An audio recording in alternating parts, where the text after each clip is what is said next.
Lu, você lembra da história do Arquimedes? Arquimedes é um da Grécia Antiga, né? Não é aquele que sai pelado, correndo, gritando Eureka, Eureka? Então, tem essa história que um rei entregou uma certa quantidade de ouro, vamos dizer 2 quilos de ouro, para um ourives fazer uma coroa para ele. Aí, depois de um tempo, o ourives entregou uma coroa dourada, bonita, que pesava 2 quilos. Mas o rei ficou desconfiado que o ourives talvez tivesse misturado o ouro com um outro metal menos valioso. Só que era só uma desconfiança, e a coroa era bonita. E ele não queria desfazer da coroa para verificar isso. Então, ele decidiu pedir ajuda para o Arquimedes. O Arquimedes ficou pensando, como que ele poderia verificar se a coroa só tinha ouro mesmo. Eventualmente, ele foi tomar banho e quando ele entrou na banheira, que estava cheia de água, ele viu que uma certa quantidade de água foi jogada para fora. Aí ele conectou os pontos e se deu conta que o volume da água que saiu da banheira é igual ao volume do corpo dele. Com isso, ele viu que ele podia fazer o seguinte: ele podia mergulhar a coroa num balde de água e ver se a água que é jogada para fora tinha o mesmo volume que 2 quilos de ouro. Aí, quando ele teve esse insight, diz a lenda que ele saiu correndo da banheira gritando Eureka. Ah, então é por isso que ele estava pelado. Pois é.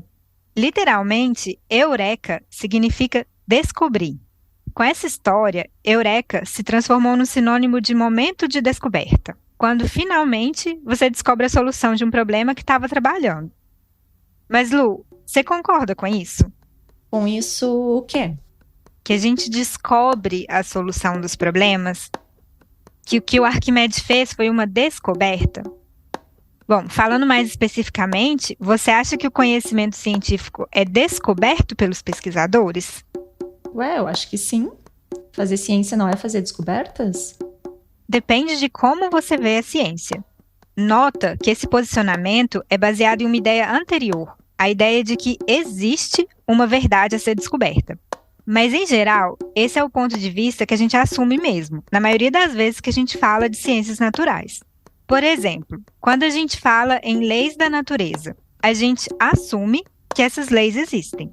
A gente só precisa identificar elas. Uma pessoa que pensava mais ou menos assim era o Platão. Por isso que ele escreveu aquela história do mito da caverna, lembra? Que a gente aprende na escola. Acho que lembro sim, que tinham essas pessoas que elas passaram a vida toda numa caverna e só viam as sombras na parede da caverna, sem se dar conta que tinha todo mundo lá fora. Isso, essa história mesmo. O Platão dizia que o papel da filosofia, ou da educação como um todo, era revelar esse nível mais complexo de realidade. Mas ele pensava nessa linha, que existe uma verdade absoluta, lá fora da caverna. Então, para ele, estudar e investigar o mundo se trata sim de fazer descobertas, de se aproximar dessas verdades. Tá, mas a ciência ela vai evoluindo, né? Ontem a gente achava que algumas coisas eram verdade e hoje a gente já sabe que não são. Tudo bem, mas a gente pode pensar que esses tropeços da ciência são só aproximações dessa verdade final. O importante é que essa verdade existe. Desse ponto de vista, se a gente precisa de aproximações, é porque as ferramentas que a gente tem naquele momento é que são falhas. Por exemplo, eu vou tentar definir o Léo. Ele tem cabelo castanho, usa barba, usa óculos e gosta de açaí. Agora, isso não define o Léo exatamente. Tem muito mais por trás disso. Mas o fato de eu ter uma descrição incompleta não quer dizer que o Léo não exista exatamente como ele é. Pessoal, só para confirmar, eu existo. Tá, então essas atualizações da ciência não querem dizer que não exista uma verdade científica pronta, esperando para ser descoberta. Mas se tu tá falando assim é porque nem todo mundo concorda com o Platão. Nem todo mundo concorda. Tem essa visão que existe uma verdade que a ciência descobre ela pedacinho por pedacinho. E tem uma outra visão, mais ou menos oposta, que quase diz que a ciência é inventada. Inventada? Isso me lembra de uma vez que eu vi um meme que mostrava um monte de gente voando e dizia: assim era o mundo antes de Isaac Newton inventar a gravidade. Bom, não é no sentido de inventar como a natureza funciona. É mais no sentido de inventar uma representação, uma descrição adequada para ela. A gente ainda vai falar mais disso ao longo do episódio, mas o ponto é que a visão de ciência que a maioria das pessoas tem é a mesma do Platão. Que na ciência existe uma verdade que a gente vai desvendando através de, entre aspas, descobertas científicas. Aliás, a grande maioria dos físicos, implicitamente, também pensam assim em relação aos seus objetos de estudo, e com bons motivos. Quando uma astrônoma identifica um novo planeta numa galáxia distante, ela diz que descobriu um novo planeta. Quando um físico de partículas fala em prótons, quarks e pósitrons, ele não tem dúvida de que essas coisas existem mesmo. Agora, tem uma exceção a essa regra. A exceção são aqueles que trabalham com física quântica. Ao contrário das outras áreas da física, a maioria desses pesquisadores acredita que a teoria quântica não foi descoberta, foi inventada. E a pergunta é, por quê? É isso que a gente vai tentar responder no episódio de hoje. O meu nome é Leonardo Guerini, matemático e professor da Universidade Federal de Santa Maria. Eu sou a Luciane Troilib, jornalista e divulgadora científica e também trabalho na UFSM. E eu sou a Gláucia Murta, física e pesquisadora na Universidade de Düsseldorf, na Alemanha. Esse é o podcast O Que Quântico. No primeiro bloco de hoje, a gente volta no experimento da fenda dupla e tenta responder a pergunta: por qual fenda o fóton passou? No segundo bloco, a gente parte para a filosofia e discute o que a ciência ser descoberta ou inventada tem a ver com teoria quântica. E o assunto do bloco 3 são as dificuldades linguísticas que surgem quando a gente fala sobre quântica. Vem com a gente que está começando o episódio 4. Isso é real ou se passa apenas na minha cabeça?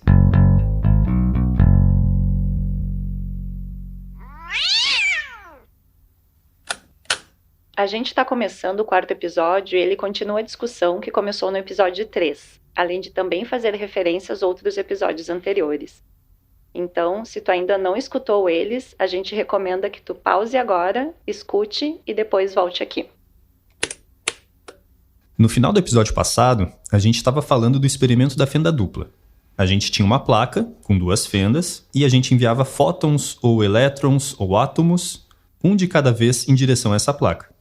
Para continuar a discussão, vamos dizer que a gente está fazendo experimento com elétrons. Os elétrons passavam pelas fendas e chegavam na parede atrás da placa. Marcando o local onde esses elétrons chegavam, a gente vai formando um padrão. O que a gente verifica, e que talvez seja inesperado, é que mesmo enviando um elétron de cada vez, o resultado final encontrado na parede é o que a gente chama de padrão de interferência, formado por vários conjuntos de marcas, como se houvessem várias fendas, e não apenas 2. Então, apesar da imagem mental que a gente tem do elétron ser algo como uma bolinha, isso talvez não seja tão correto, porque gerar esse padrão de interferência é um comportamento de onda, não de partícula. Só que quando o elétron chega na parede, ele é detectado em um só lugar, exatamente como uma partícula. A gente falou bastante disso no episódio anterior, né? Que o elétron tem uma natureza tanto de onda quanto de partícula, porque ele tem propriedades dessas duas coisas. Isso vale também para um fóton ou para um átomo, ou mesmo uma molécula. Isso.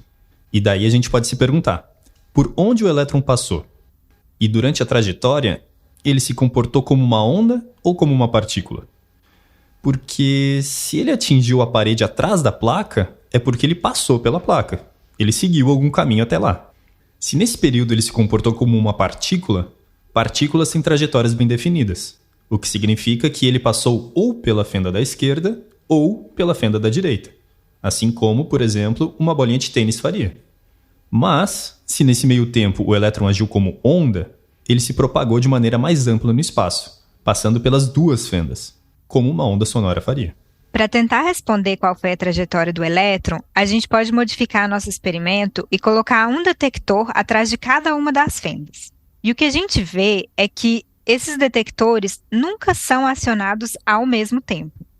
Em outras palavras, ou o elétron é detectado passando por uma fenda ou por outra, nunca passando pelas 2 juntas. A ação desses detectores funciona como se fosse uma fotografia do elétron na região das fendas. Ou a fotografia mostra o elétron em uma fenda, ou mostra na outra, nunca nas 2. Ou seja, na foto, o elétron aparece como partícula, não como onda. E aí tem um porém. Quando a gente detecta os elétrons nas fendas, não tem como eles continuarem seguindo em frente. A detecção é o fim da história. Então, nesse caso, eles nem chegam na parede, né? Isso. Aí a gente precisa de alguma outra estratégia para tentar entender a trajetória do elétron. Uma alternativa é alterar mais uma vez o nosso experimento, tirando os detectores de trás das fendas, mas espalhando um punhado de fótons entre as fendas e a parede. Só para lembrar, o elétron é aquele que fica orbitando em torno do núcleo do átomo, enquanto que o fóton é a partícula elementar de luz, como se fosse um bloquinho de luz. Então, quando a gente coloca fótons entre a fenda e a parede, a ideia não é medir a trajetória do elétron diretamente, mas sim procurar os rastros que o elétron deixou quando interagiu com os fótons. Então agora é como se, em vez de tirar uma fotografia do elétron, a gente procurasse as pegadas que o elétron deixou nos fótons. É isso? Isso. E o que essas pegadas dizem? Pois é. Se prepara, porque a gente chegou de novo numa parte surpreendente.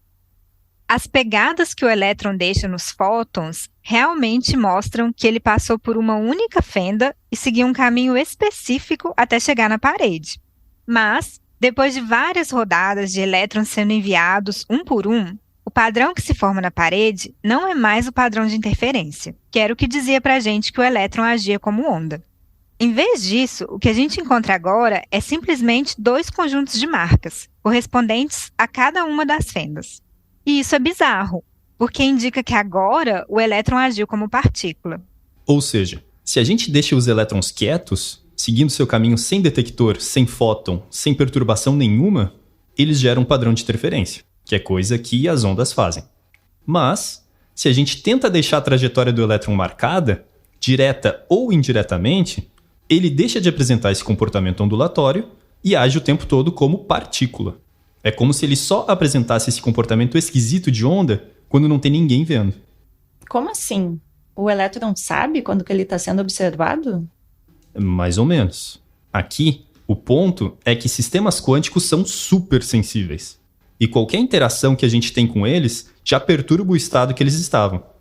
Tanto o detector quanto os fótons que a gente espalha, ou como a gente brincou, tanto tirar uma foto quanto deixar as pegadas do elétron marcadas, qualquer dessas interações já perturbam o elétron e fazem com que ele perca essas propriedades de onda. Mas a gente ainda vai detalhar isso melhor, esse vai ser o tema do nosso próximo episódio. Por agora, vamos focar na trajetória do elétron. Então aqui, a gente chegou num beco sem saída. Quando a gente encontra o padrão de interferência e pergunta por qual fenda o elétron passou, a gente não consegue nenhuma resposta clara. Porque sempre que a gente tenta responder isso, só a nossa tentativa de responder a pergunta já perturba o sistema e faz com que o padrão de interferência desapareça. Tá, calma. Deixa eu ver se eu entendi. Se a gente vê o padrão de interferência, não consegue saber por qual fenda o elétron passou. E se a gente detecta por qual fenda ele passou, ele não forma o padrão de interferência. Meu Deus, que confusão. Mas calma que tem mais. Porque no caso em que a gente não vê a interferência, o melhor que a gente pode fazer é tentar deduzir, de maneira abstrata, a trajetória do elétron. Como a gente tem 2 fendas e a gente sabe que o elétron passou por elas, a nossa intuição diz que tem 3 situações possíveis. A primeira é que o elétron passou apenas pela fenda da esquerda. A segunda é que o elétron passou apenas pela fenda da direita. E a terceira é que o elétron passou pelas 2 fendas. Mas a gente já investigou essas possibilidades antes quando colocou os detectores ou os fótons no caminho do elétron. Assumindo que foi formado um padrão de interferência, o elétron não pode ter passado apenas pela fenda da esquerda. Porque toda vez que a gente detecta isso acontecendo, de uma maneira ou de outra, o resultado marcado na parede não é um padrão de interferência. Por esse mesmo motivo, o elétron também não pode ter passado apenas pela fenda da direita. O que resta é a última opção, que ele passou pelas 2 fendas ao mesmo tempo. Mas isso também não pode ser. Porque nunca elétron nenhum disparou ambos os detectores. A gente nunca obtém uma fotografia do elétron nas 2 fendas ao mesmo tempo. Tá, então vocês estão dizendo que tinha só 3 possibilidades e nenhuma delas pode acontecer? Então qual que é a solução? Porque por algum lugar esse elétron passou, né? Pois é, essa é a grande pergunta. Qual foi a trajetória do elétron? Nesse momento de dúvida, a gente traz de novo para a conversa o Pablo Saldanha, que é professor do Departamento de Física da Universidade Federal de Minas Gerais e também já nosso assíduo convidado aqui no podcast. Mas escuta só a resposta que ele deu. Então tem uma pergunta muito natural, que é: o que acontece nesse experimento? O elétron passa pelos dois orifícios ou ele passa por um orifício só? Eu não sei responder essa pergunta, acho que ninguém sabe. Ninguém sabe? Então a teoria quântica não tem uma resposta para isso? Bom, aqui a gente precisa ir com calma. A teoria quântica com certeza descreve essa situação. Ela prevê direitinho o padrão que a gente observa na parede. Mas é a teoria. Aqui, o Pablo está fazendo referência a um dos grandes problemas da quântica. Como que a gente pode interpretar, em termos intuitivos, o que a teoria quântica está dizendo? Porque se a gente tenta entender isso em termos dos fenômenos do nosso dia a dia, a gente volta para a dualidade onda-partícula. Pensar o elétron como uma onda vai te dar uma resposta. E pensar o elétron como uma partícula vai te dar outra resposta. Cada um responde a pergunta de um jeito, mas dão respostas que são contraditórias. Então eu não entendo intuitivamente o que está acontecendo com o elétron. E a palavra-chave aqui é intuitivamente. Porque se a gente fica satisfeito com uma resposta abstrata, o que o formalismo quântico diz é claro. Vocês podem me ajudar a lembrar o que é formalismo? Lembra que no episódio 2, você perguntou pra gente qual a importância de ter um modelo matemático para descrever um fenômeno? O formalismo é mais ou menos isso. É a matemática que descreve uma teoria física. A gente deduz algumas regras fundamentais e deriva todo o resto da teoria a partir delas. Pensando num exemplo bem simples, imagina aquele tipo de pergunta da terceira série. Joãozinho tem 5 maçãs. Se ele comer 2 delas, com quantas maçãs ele fica? Aqui, a gente nem pensa muito. A gente só calcula 5 menos 2 e diz que ele ficou com 3 maçãs. Mas, implicitamente, esse raciocínio faz uma série de relações. A gente associa um número à quantidade de maçãs que tem e a gente associa comer 2 maçãs com subtrair 2. Essas relações, a forma como a gente modela o problema, é o nosso formalismo nesse caso.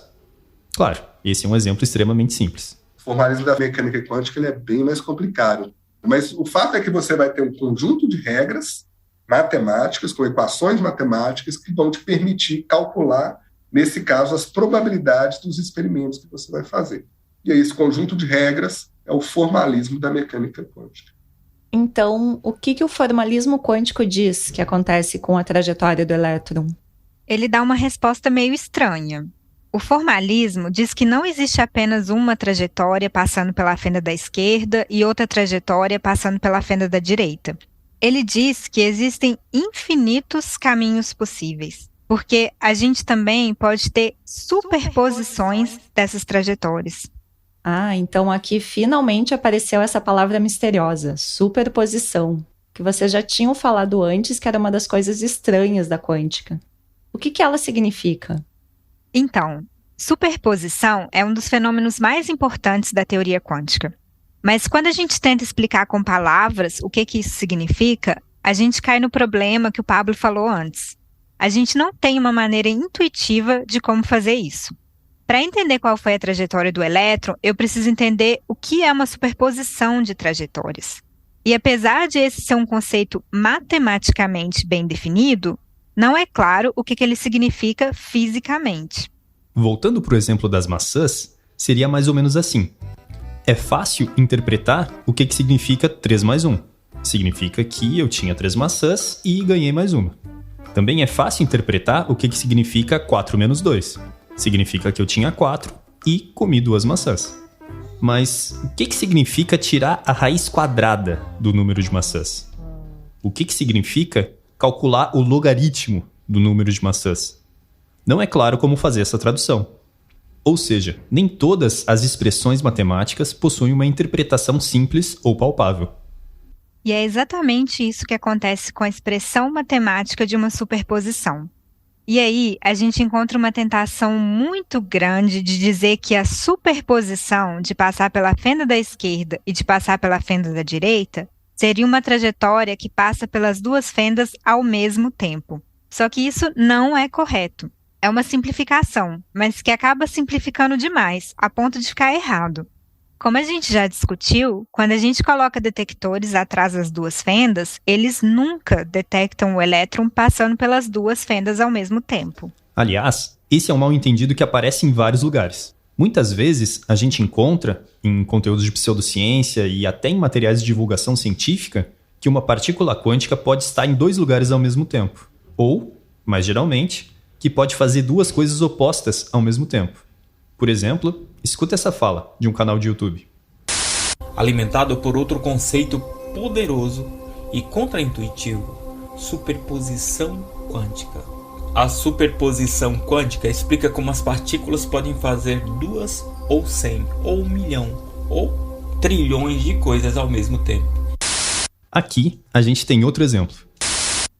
A superposição quântica implica que uma partícula pode estar em 2 lugares, 2 ou mais lugares ou estados simultaneamente. Essa última fala é do filme Quem Somos Nós, que fez bastante sucesso uns 15 anos atrás. Inclusive, eu até assisti esse filme no cinema com meus amigos da física lá no primeiro ano de graduação. E na época, a gente achou que era um filme cientificamente sério. Mas hoje, está bem claro que ele é basicamente uma aula sobre como falar de teoria quântica de maneira extremamente deturpada, para não dizer errada mesmo. Tá, legal. Eu já entendi que o elétron não passou pelas 2 fendas ao mesmo tempo. Mas então a gente não consegue responder por onde que ele passou? Pois é. Apesar do formalismo matemático ser claro, essa é uma pergunta que a teoria quântica não responde muito bem. Esse é o tipo de coisa que fez o físico estadunidense Richard Feynman, ganhador do Nobel em 1965, falar: Eu acho que posso dizer com segurança que ninguém realmente entende a mecânica quântica. Aliás, quando a gente conversou com o Pablo, ele falou uma frase parecida com essa sobre a trajetória do elétron. Se saber responder essa pergunta é importante para eu falar que eu entendo o fenômeno, então eu não entendo o fenômeno. Essa se torna uma questão filosófica, porque faz a gente olhar mais a fundo e questionar o próprio papel da ciência. Como a gente vai ver a seguir, não conseguir responder esse tipo de pergunta gerou tanto alvoroço entre os fundadores da teoria quântica que acabou dividindo a comunidade em 2 grupos, de acordo com o papel que eles atribuíam à ciência: o grupo dos realistas e o grupo dos antirrealistas.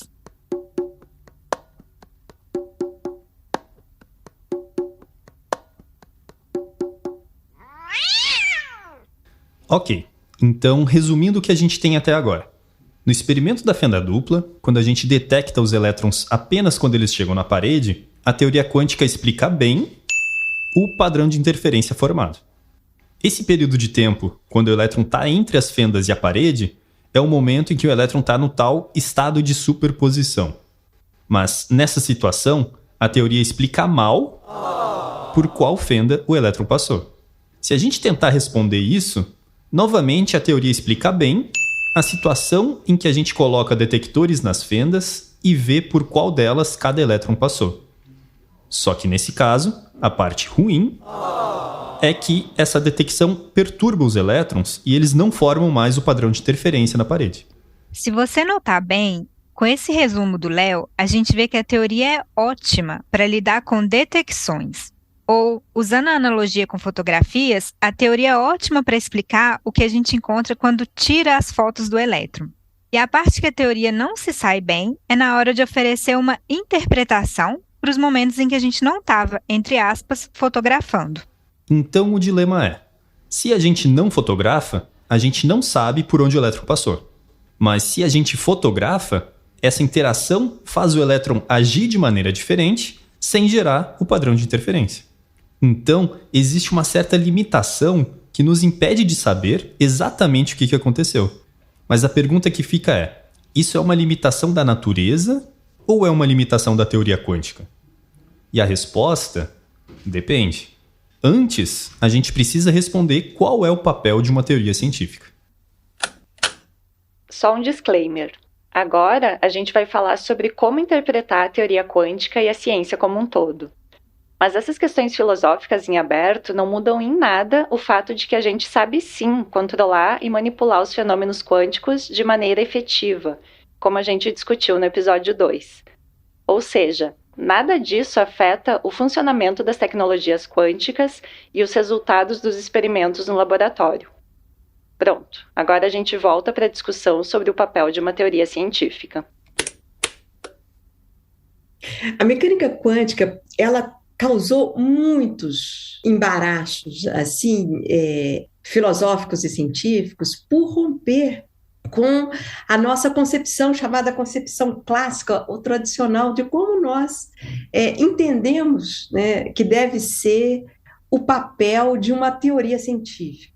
Essa falando é a Patrícia Kawarck.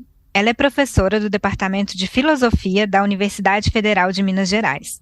A Patrícia fez graduação em Física e depois mestrado e doutorado em Filosofia.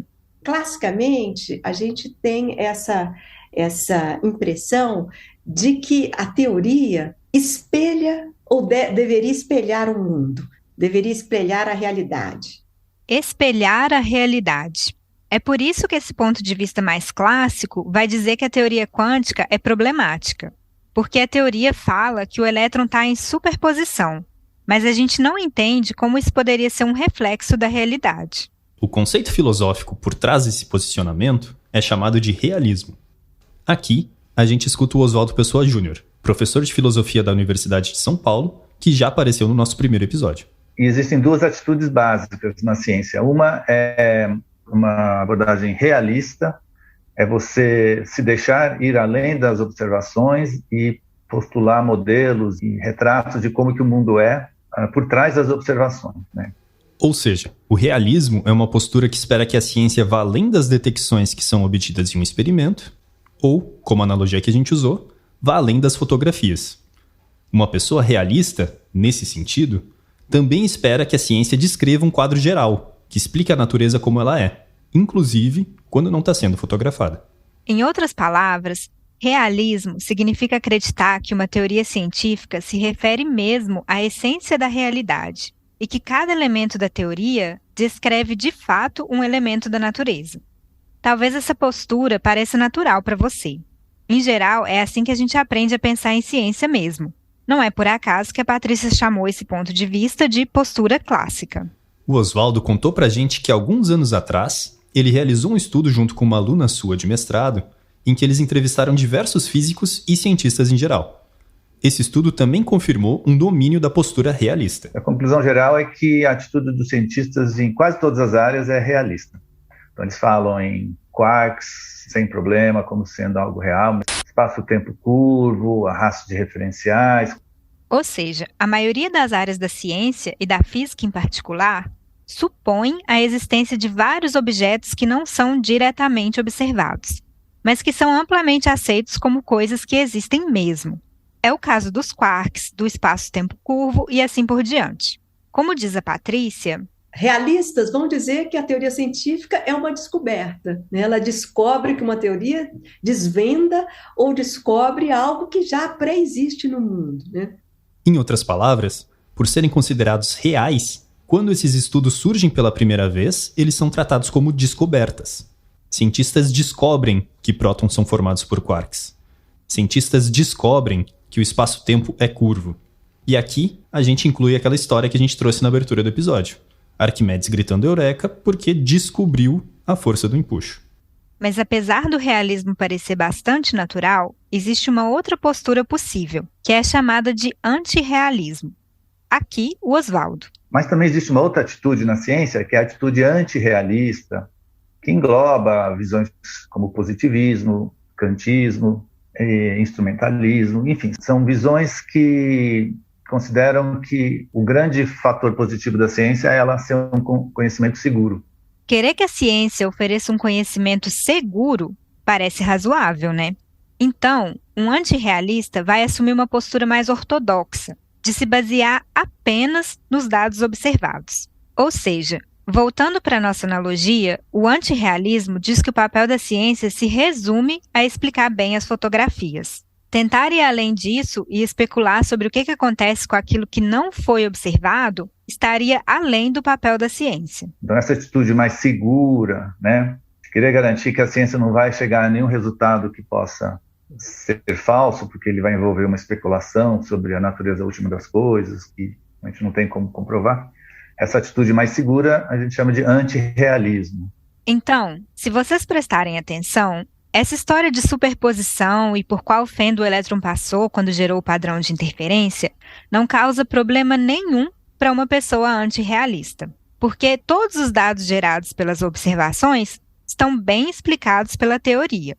Tentar interpretar fisicamente o que significa o elétron estar em superposição é apenas mais uma especulação sobre um aspecto da natureza que a gente não tem acesso. Em contraste com o realismo, essa visão antirrealista basicamente absolve a teoria quântica de não conseguir interpretar muito bem essas coisas estranhas que acabam surgindo. Uma teoria seria meramente uma ferramenta para explicar nossas observações, e não os fenômenos em si. Tá, calma que esses termos estão me deixando um pouco confusa. No dia a dia, a gente chama de realista uma pessoa que se atém apenas aos fatos. Mas aqui, pelo que eu estou entendendo, a gente está dizendo que essa é a postura antirrealista. É isso? É isso. Pode parecer confuso mesmo, mas o termo real aqui se refere às coisas existirem mesmo ou não. O realismo é convicto de que existe uma realidade independente de a gente interagir com ela, e quer especular para descrever essa realidade.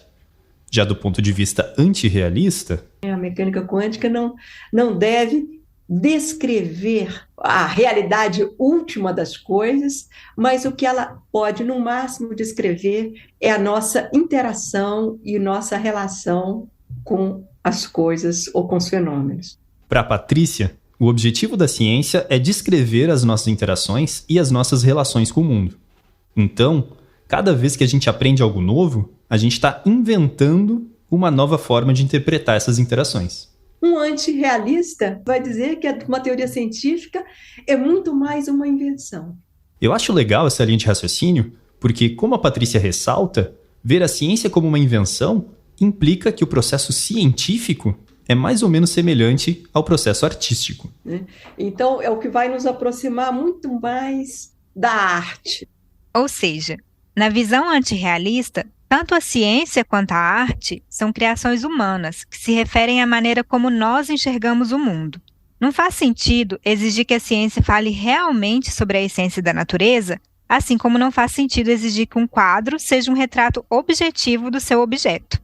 Pensa nas pinturas do Picasso, por exemplo. Em ambos os casos, a gente está lidando com interpretações do mundo. E como a gente já mencionou na abertura, apesar da maioria dos cientistas adotarem uma postura realista... Quando chega na física quântica, inverte. Aí tem uma tradição que vem, da década de 20, de evitar a especulação sobre o que está acontecendo por trás das medições. De fato, a teoria quântica desafia esse paradigma realista desde a sua fundação. Grandes nomes como Niels Bohr e Erwin Schrödinger eram abertamente antirrealistas. E talvez você não saiba muito sobre o Schrödinger em si, mas provavelmente você já ouviu falar do gato dele. Aliás, a gente conta essa história, que tem tudo a ver com antirrealismo, no nosso próximo Bit Quântico. Já o Bohr, em particular, liderava um grupo que era muito influente na comunidade quântica da época. E um dos ingredientes centrais na visão dele era justamente o antirrealismo. Mas nem todo mundo concordava com o Bohr. O Einstein, por exemplo, foi um que vai se rebelar contra essa tendência de achar que a teoria não fala mais sobre a realidade última das coisas, mas que seria um modo que nós temos de interagir com o mundo, né? O Einstein era um realista convicto. Ele protagonizou, junto com o Bohr, um dos maiores debates científicos da história sobre o assunto. Ele entendia que a necessidade de apelar para o antirrealismo era uma limitação da teoria quântica, um sinal de que faltava algo na teoria.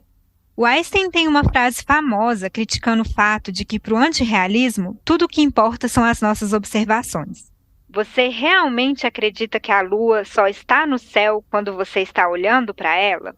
Apesar da pergunta ser muito boa, a maioria dos pesquisadores da época concordava com Bohr. Aliás, tem até uma história engraçada sobre isso. Em 1927, houve a Conferência de Solvay, na Bélgica, sobre física quântica, onde foi tirada uma foto que ficou conhecida como a fotografia mais inteligente do mundo. É uma foto dos participantes dessa conferência, sendo que 17 dos 32 participantes já tinham ganhado ou iriam ganhar o prêmio Nobel. ou até 2 prêmios Nobel, como era o caso da Marie Curie. Na foto, dizem que o Bohr, que aparece bem no canto direito, está com ar de riso, enquanto que o Einstein, sentado bem no centro da foto, parece bem sério. Então, reza a lenda que isso seria uma consequência de que a interpretação antirrealista do Bohr estava fazendo mais sucesso do que as ideias realistas do Einstein. Na minha opinião, até dizer que o Bohr está com ar de riso já é um exagero.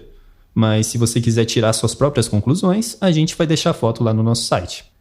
Essa discussão entre realismo e antirrealismo da teoria quântica é tão velha quanto a própria teoria. Mas do século XX para cá, para a tristeza do Einstein, o antirrealismo veio crescendo na comunidade quântica, como concluiu a pesquisa que o Oswaldo mencionou mais cedo. Para fazer um teste, a gente aqui do Que Quântico perguntou aos nossos entrevistados como eles se posicionam em relação a esse tema. O Pablo deu uma resposta bem clara. 100%. Sou antirrealista, que isso fique claro. A Patrícia também não teve dúvidas. Eu, como kantiana, eu sou adepta aí, eu estou mais do lado dos antirrealistas. Eu acho que a teoria quântica ela desferiu realmente um golpe mortal às nossas pretensões em relação à verdade das nossas construções teóricas.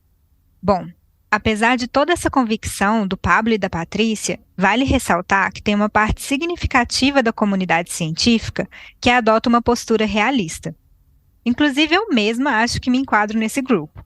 E a gente não vai entrar nesse assunto aqui, mas dá para imaginar que uma interpretação realista para a mecânica quântica não vai ser algo simples.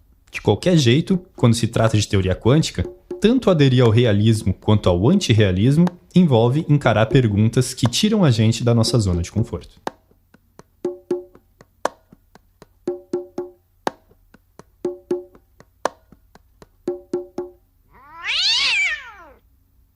Então, se eu entendi bem, a atitude dominante dentro da comunidade de pesquisadores de teoria quântica é considerar que a teoria não propõe explicações sobre a realidade. Ela é basicamente uma linguagem matemática que descreve os resultados dos experimentos. É isso mesmo? Isso. Bom, talvez essa descrição soe um pouco dura com a quântica, mas a gente pode encarar isso de 2 maneiras. De um ponto de vista pessimista, é como se não fizesse sentido tentar traduzir essa linguagem matemática para uma linguagem física, que a gente consiga entender em termos de fótons e elétrons. Como é o caso da superposição, que a gente não consegue dar uma interpretação física para ela. E não haver essa interpretação física dificulta o nosso entendimento, como a gente já discutiu aqui no episódio passado. A gente fica sem conseguir associar a teoria quântica com as coisas do nosso dia a dia, e sem conseguir criar uma imagem mental daquilo que a teoria diz. E aí é muito mais difícil você falar assim, entendi, porque você não criou a imagem mental, então você fica com a sensação que você não entendeu. Essa fala foi da Bárbara Amaral, professora da USP, que é física. Mas a Patrícia Kawark, que é filósofa, concorda com ela. Ou seja, eu posso apontar com o dedo e falar assim, eis aqui uma garrafa d'água, mas não posso apontar com o dedo e falar, eis aqui um elétron. Agora, a gente também pode olhar essas lacunas que existem entre a linguagem matemática e a realidade física de um ponto de vista otimista. Num certo sentido, é como se a linguagem matemática da teoria quântica pudesse ir além da nossa compreensão física do mundo. Nós nos valemos de uma linguagem mais rebuscada, de uma linguagem matemática, muitas vezes mais abstrata, para justamente retratar o que seria a essência das coisas. E dessa vez, é a Bárbara que vem complementar a fala da Patrícia. Então, para a gente realmente falar assim, entendi, a gente precisa da matemática. Então, para aprender física quântica de verdade, eu preciso aprender um pouquinho de matemática. Eu preciso saber a matemática que descreve aquele sistema. Porque a única maneira que eu vou ter um contato mais palpável com aquilo é através da matemática. Ou seja, apesar da postura antirrealista de mundo não se preocupar muito em interpretar os conceitos que a gente encontra na teoria quântica, ela de certa forma se transforma num elogio à linguagem matemática desenvolvida pela teoria. E por outro lado, ver que a nossa linguagem, que é a linguagem matemática que a gente desenvolveu, é tão poderosa que a gente consegue descrever tão bem sistemas que a gente entende tão mal. Vocês já repetiram um montão de vezes que uma dessas coisas que a gente entende tão mal é a superposição. Isso quer dizer que não dá para descrever exatamente como é a cara de um elétron em superposição, certo? Mas então, teria alguma forma de colocar esse conceito em termos mais familiares? Sei lá, alguma analogia que vocês acham que funciona bem?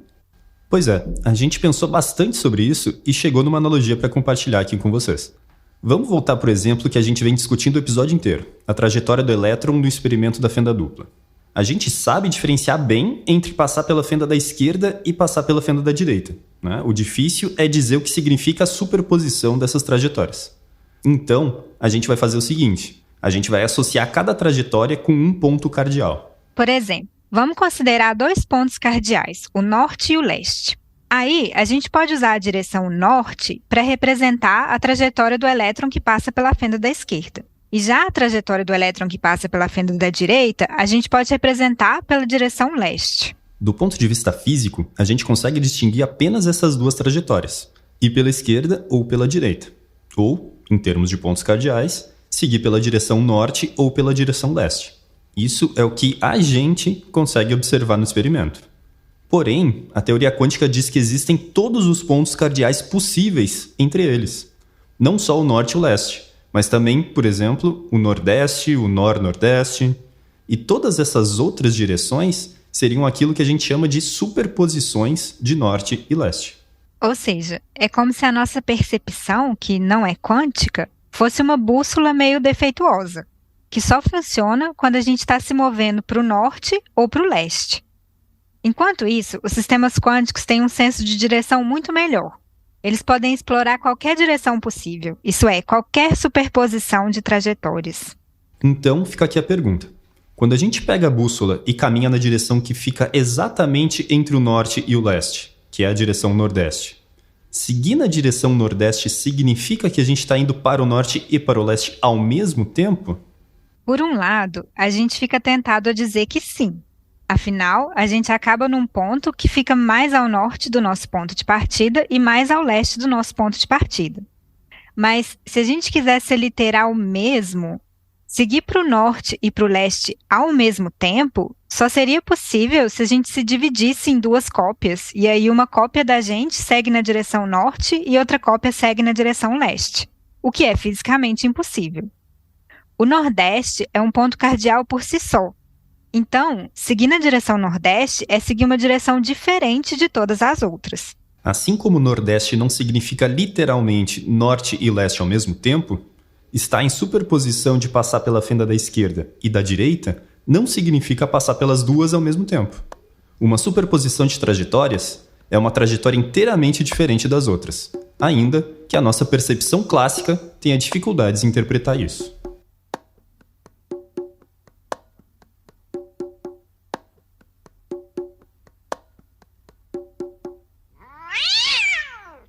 A gente aprendeu bastante entrevistando os nossos convidados para esse episódio, que envolveu também uma reflexão da nossa própria relação com a ciência. Então, a gente queria terminar compartilhando 2 visões diferentes, trazidas por 2 dos nossos entrevistados sobre a teoria quântica e as suas limitações. Por um lado, a gente tem a Bárbara Amaral, que parece bastante confortável com o fato da teoria possuir elementos que não admitem uma interpretação física natural, como a superposição. Na verdade, eu acho legal, assim, o fato de ser diferente, sabe? E de deixar a gente sempre com essa pulga atrás da orelha. Da gente nunca conseguir casar a nossa intuição com o que acontece ali. Do outro lado, a gente tem o Pablo Saldanha, que ao longo de todo o nosso papo mostrou um grande incômodo com essa situação, mas ressalta que, apesar disso, a teoria tem consequências práticas para além de qualquer dúvida. Mas o fato é que, independentemente da teoria quântica não descrever para a gente o que são as entidades fundamentais, ela funciona para descrever os experimentos e ela funciona para produzir tecnologia. Mas do que ela está falando, a gente não sabe. Uma das coisas legais desse episódio é que ele deixa a gente refletindo sobre o nosso próprio posicionamento sobre essas questões. Eu mesma fiquei pensando, será que eu sou mais realista ou mais antirrealista? Será que os fatos científicos, eles são mesmo reais? Ou são só uma invenção que serve para o mundo fazer sentido? Fica aí a reflexão. E para encerrar, Já faz vários episódios que a gente vem falando que os fenômenos quânticos são bem diferentes daquilo que a gente encontra no nosso dia a dia. No próximo episódio, a gente vai conversar sobre por que isso acontece e por que, do ponto de vista técnico, seria tão difícil obter uma superposição de objetos grandes, como, por exemplo, um gato em superposição de vivo e morto. De certa forma, a gente vai até responder a pergunta do Einstein. Será que a Lua está no céu quando você não está olhando para ela?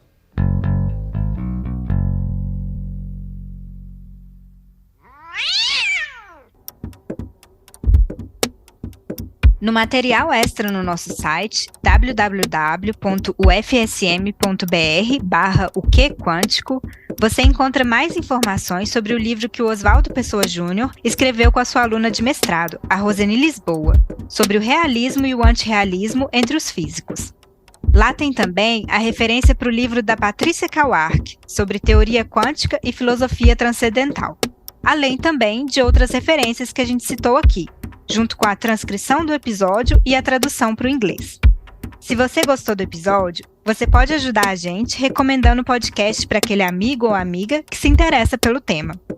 Siga também o Que Quântico no Instagram, @o-que-quântico. E não deixe de avaliar o podcast na sua plataforma de podcast favorita.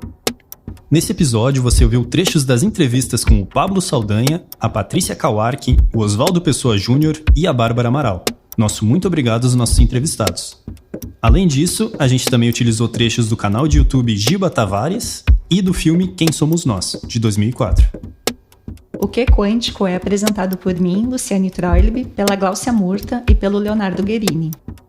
Além de nós três, a Samara Vobeto e o Vitor Zúculo completam o time de produtores do podcast. O roteiro desse episódio é do Leonardo Guerini, com contribuições minhas, da Gláucia Murta e da Samara Vobeto. A idealização do projeto é do Leonardo Guerini e da Gláucia Murta. A consultoria de roteiro é feita pela equipe do podcast Ciência Suja. A edição de som é do Leonardo Guerini, a mixagem é do Felipe Barbosa, o suporte de gravação é do Pablo Juan, a música original é do Pedro Leal Davi e a identidade visual e as ilustrações de capa são do Augusto Zambonato. Quem cuida das nossas mídias sociais é a Milene Eichelberger e o nosso site foi desenvolvido pelo Daniel Carlin. O Que Quântico é produzido dentro das universidades públicas. A gente contou com o apoio de diversos funcionários das nossas instituições que contribuíram para que o podcast chegasse ao seu formato final. Nós agradecemos o apoio financeiro do Conselho Nacional de Desenvolvimento Científico e Tecnológico, o CNPq, e do Cluster de Excelência Matter and Light for Quantum Computing, da Alemanha. E o suporte à infraestrutura da Heinrich-Heine Universität Düsseldorf e das rádios da Universidade Federal de Santa Maria. Obrigada pela audiência e até o próximo episódio.